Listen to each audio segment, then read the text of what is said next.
Hey class, this is lecture 6, second video, and for this video what we're going to do is we're going to go through worksheet 15, where we talk about proportional relationships. So let me just quickly write that down. Proportional.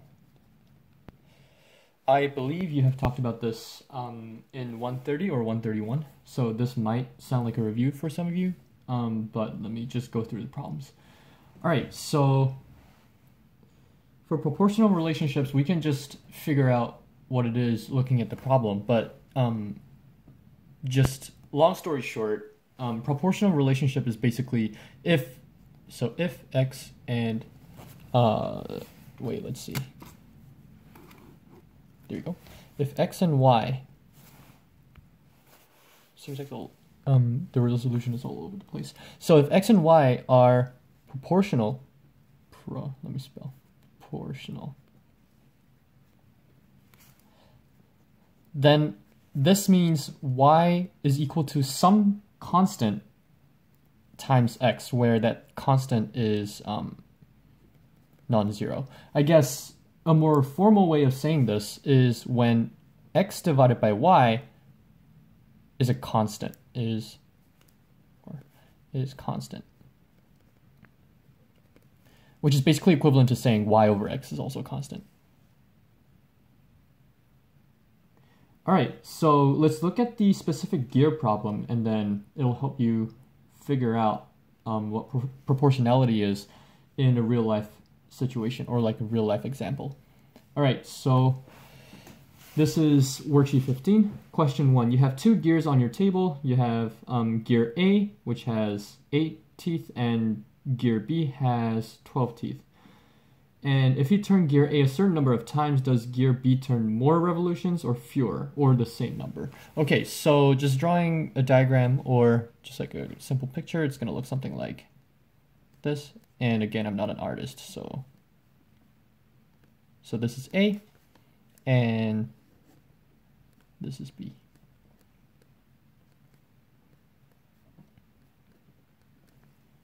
Okay, and then, as you know, like, if we rotate this by 1 tooth, then the B is also going to rotate by 1 tooth. So, the question here is, if you turn gear A a certain number of times, let's just actually fix that number. Let's say we rotate this A 1 time. So, 1 revolution, so 1 time around the circle. So, then what happens is, if you rotate A 1 revolution, then what happens is A actually goes around by 8 teeth, right? Which means B is also going to go around, it's actually going to go around the other way, but it's going to go around by 8 teeth as well. Is that a full revolution for gear B? No, because for gear B, you require 12 teeth. Like, you require B to go around by 12 teeth in order to have 1 revolution, but we have only gone through by 8. So the question of if you turn gear A, does gear B turn more or fewer revolutions? And the answer is going to be, it's going to be fewer revolutions. And in fact, it's going to be exactly 2/3 of the revolution. Because out of 12, only 8 teeth have, how do I say this? Like, only 8 teeth have gone through, basically. All right, so that was question 1. Question 2, if you could replace gear A with a new gear that would make gear B turn twice as fast. Okay, so we're looking at the number of teeth of gear A that's going to make gear B turn twice as fast. Okay, so that basically means for this new gear, let's call it A prime,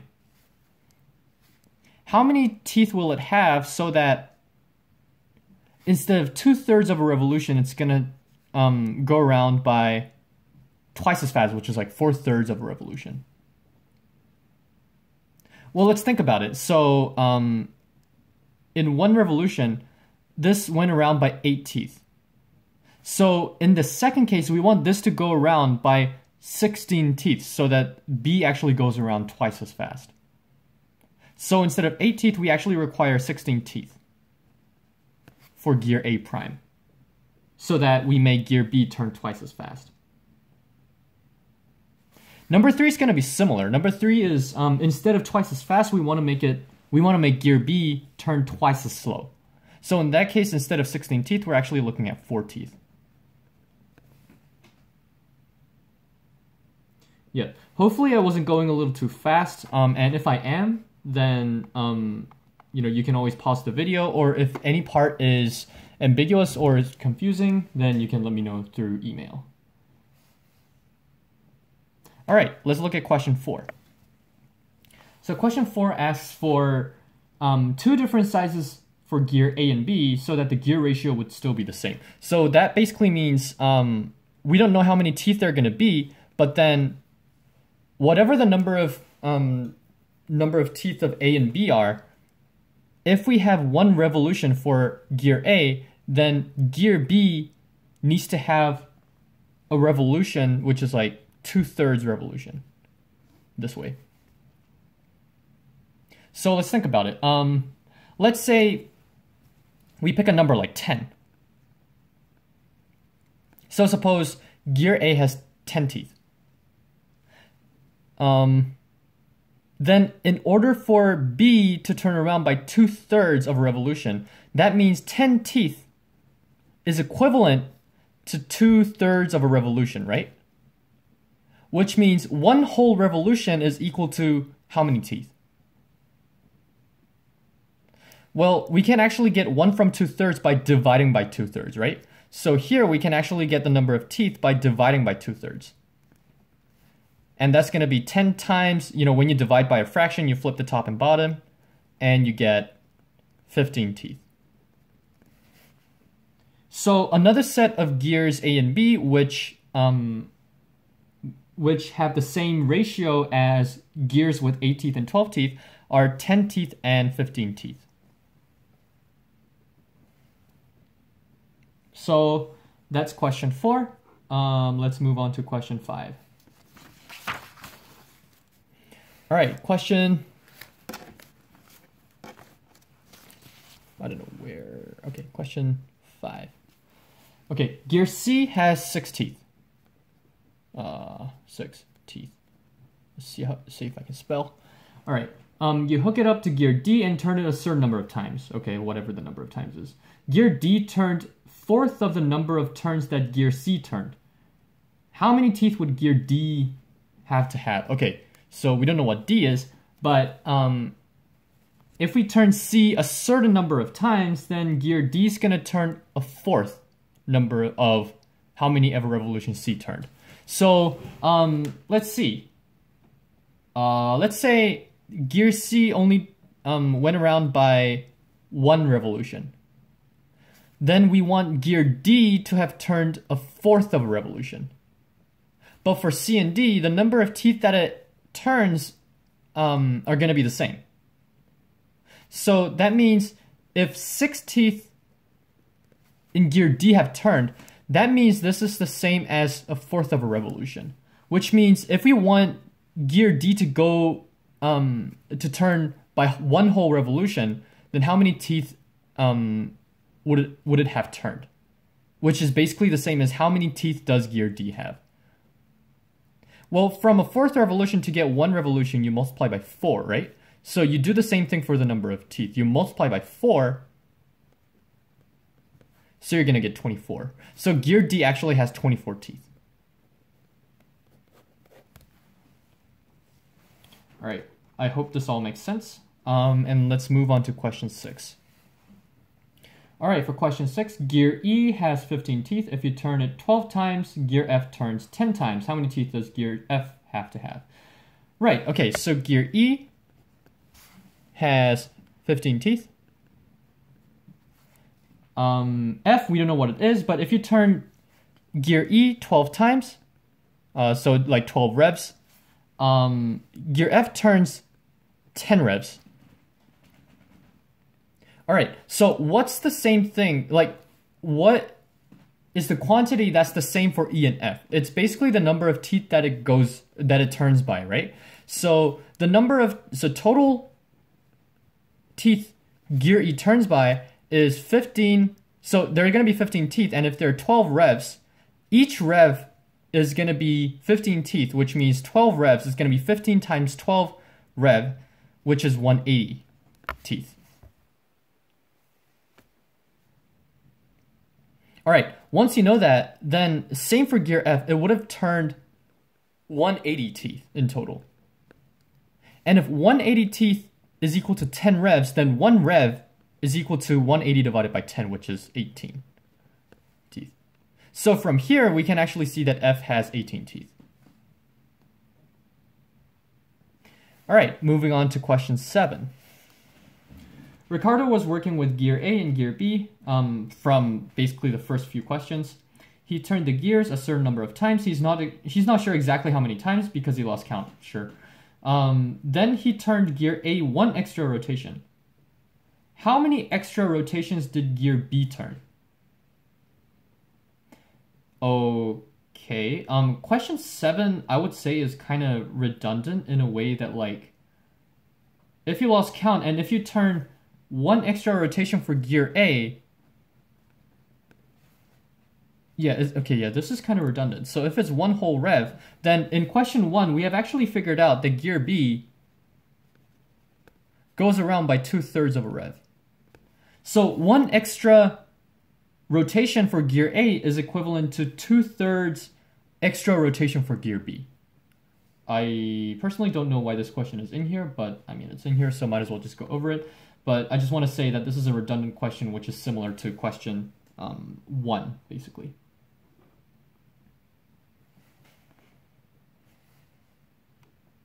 All right, let's look at question 8. The smaller gear has 2/3 of the number of total teeth that the bigger gear has. Okay, so instead of specific numbers, let's try to have the big gear. Let's actually have big gear, which is notated as B gear, and then, or more like gear B, gear big, and then we're gonna have gear small. The smaller gear has 2/3 of the number of total teeth. Okay, so let's say if gear B has X number of teeth, then gear S is gonna have 2/3 X amount of teeth. Then how does this relate to the rotations the gear make? Okay, so let's have a look at this. If gear S actually has 1 whole rotation, or like 1 whole rev, then the number of teeth it goes around by is going to be 2/3 X teeth in total, right? Which is going to be the same, is that out of the page? No, it's like just making it. It's going to be 2/3 X number of teeth, and it's going to be the same for gear B. All right. And once you know this, how many revolutions is it going through? So if we have X teeth and 2/3 X teeth has turned, or more like 2/3 X teeth have turned, then what happens is the number of revolutions is going to be 2/3 X divided by X, right? So if you think about it, the total number of teeth divided by the number of teeth in 1 rev is going to be the number of revs. So it's going to be 2/3 X divided by X, which is exactly 2/3. So look, if gear S has 2/3 the number of teeth as gear B, then gear B is going to have 2/3 of the rev of gear S. All right, let's move on to question 9. So as I'm getting a new paper. All right, what is the relationship between the number of teeth on the gears and the number of rotations that the gear make? How many teeth does each gear have? Okay, I think this is a continuation of question 8, which I've just answered. So if the ratio of gear A and gear B, so this is question 9, gear A, gear B, if the ratio of teeth was X to Y, then the number of revs is going to be Y to X. And the reasoning is going to be similar. So let's say gear A has X teeth and gear B has Y teeth. Then if we turn gear A by 1 whole rev, then in total we're going to have X teeth that is turned by gear A, which is going to be the same for gear B. So this is the total number of teeth that is turned. And if there are Y teeth in 1 rev, then the number of revs is exactly going to be x over y. All right, and what's the ratio here? 1 rev to x over y rev is exactly going to be y rev to x rev. Because if 1 revolution of gear A creates x over y number of revolutions for gear B, then y revolutions for A is going to create x over y times y number of revolutions for gear B, which is going to be x.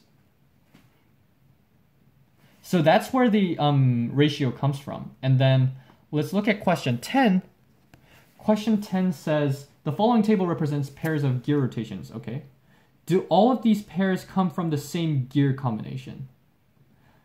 How can you tell? Okay, I guess the wording is kind of weird in a way that, I guess the wording should have been, is it possible for all the pairs to come from the same gear combination? That should be the actual question. Let's have a look. So basically the moral of the story is all we care about is the ratio of the number of teeth of gear A and gear B, which is going to be basically the inverse of the ratio of the revs between gears A and B.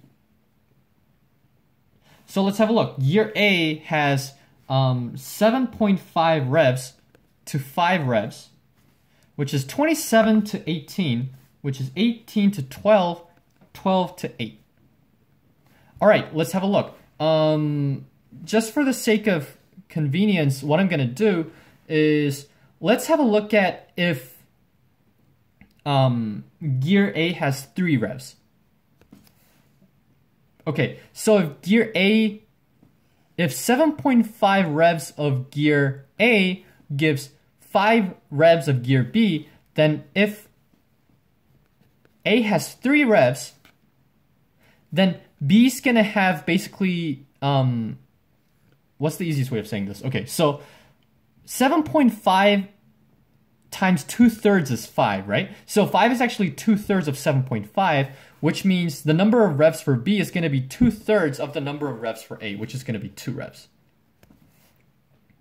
And then if you compare it with every ratio, then you can see that these ratios, so 27 to 18 is the same as 3 to 2, and 18 to 12 is the same as 3 to 2, and 12 to 8 is the same as 3 to 2. So the question of, is it possible for all these pairs to come from the same gear combination? The answer is yes.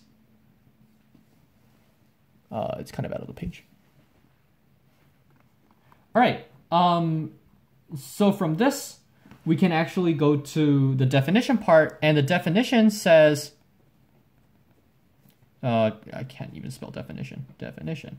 All right. Definition says X and Y are directly proportional. X and Y directly proportional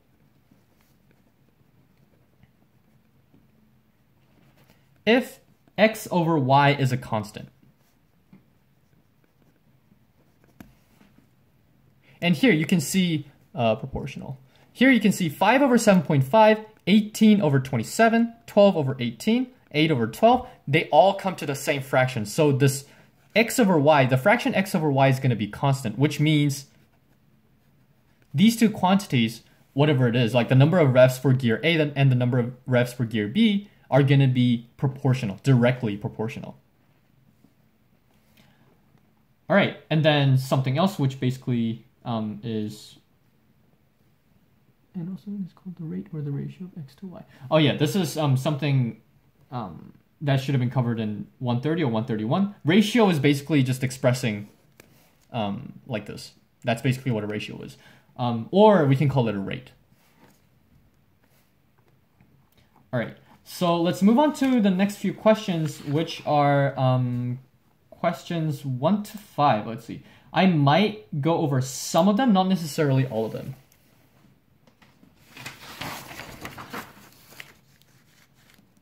All right, let's start from question 1. So question 1 says, Sally would have earned $504 for working 42 hours a week. Okay, so the number of hours and the number of, not the number of, like the amount of money she's going to get. So 42 hours gives her $504. but she was absent for 4 hours. How much was she paid then? So I think there's an assumption in this question which is saying the number of hours and the total amount of earnings is going to be proportional. It doesn't say in the question, but I guess we can assume that.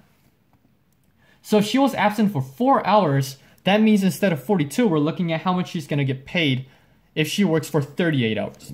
Sorry, 38 hours. So from there, right. So we're looking at 42 to 504 is the same as 38 to something. All right, what would that something be?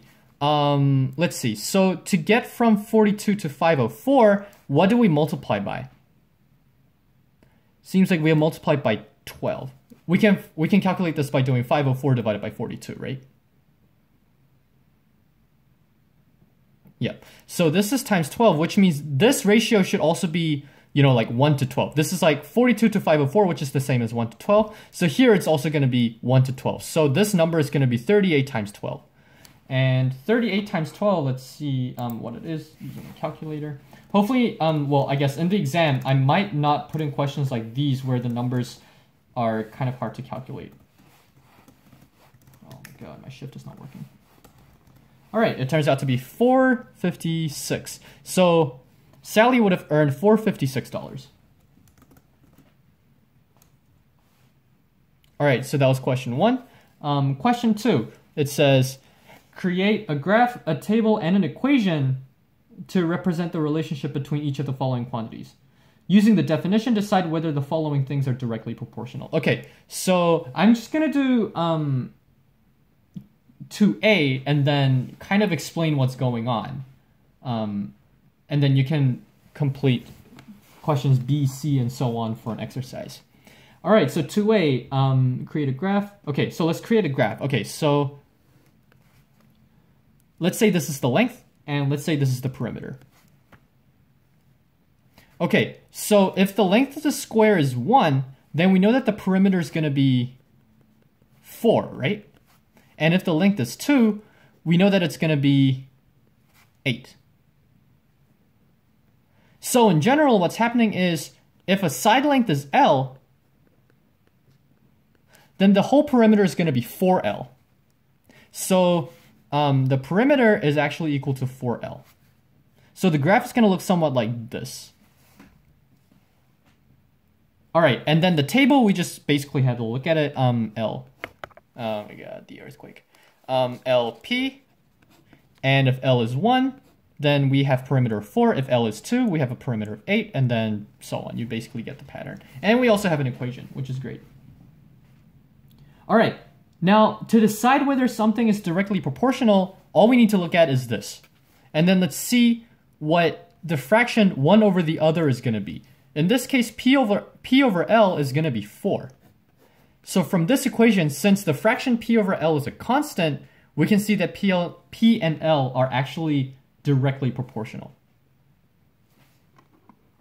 So this was question 2, and then I'm pretty sure question 3 and 4, 5 are basically similar. Yeah, so question 3, if you have an equation describing the relationship between two quantities, how can you determine if they have a proportional relationship? Basically, try to have one variable divided by the other and see if it turns out to be a constant. One example where it's not a proportional relationship is, for example, if P was 4L plus 1.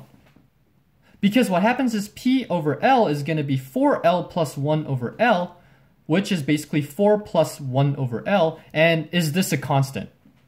No, because this number changes depending on what L is. All right, and then for question 4, if you have a table describing the relationship between two quantities, how can you determine if they have a proportional relationship? All right, so for a table, it's basically similar to looking at the equation. It's basically from L. Let's see what you multiplied by to get P.